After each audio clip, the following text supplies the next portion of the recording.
Hello and welcome. Today, we're diving into a crucial laboratory procedure, how to prepare a sample for atomic absorption spectroscopy, or AAS.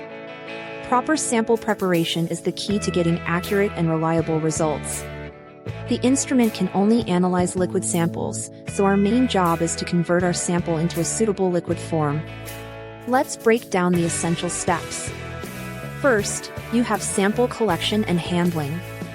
It is vital to use clean, acid-washed glassware and plasticware to prevent any external contamination from affecting your results.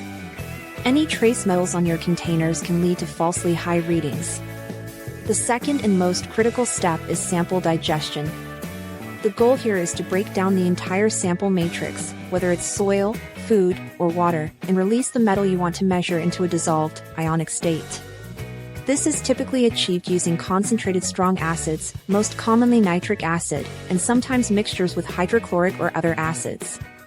This process must always be done with extreme care inside a fume hood while wearing appropriate personal protective equipment like gloves and safety glasses. The sample and acid mixture is then heated either gently on a hot plate or more rapidly in a specialized microwave digestion system until you are left with a clear solution. After digestion, you might still have some insoluble particles, like silica from a soil sample. This leads to our third step, filtration. You must filter your digested sample to remove these solids. If you don't, they can easily clog the very narrow tubing of the AAS instrument, causing blockages and inaccurate readings.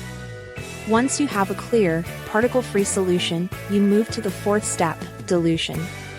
The digested sample is almost always too concentrated for the instrument to measure accurately.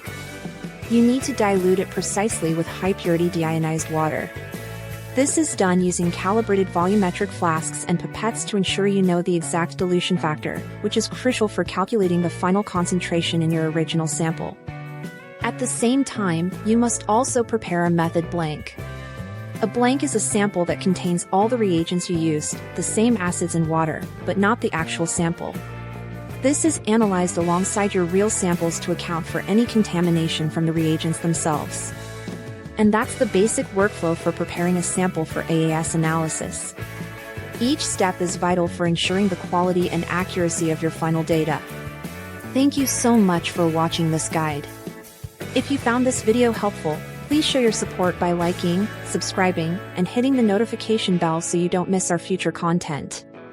Your support allows us to keep making these educational videos. See you next time.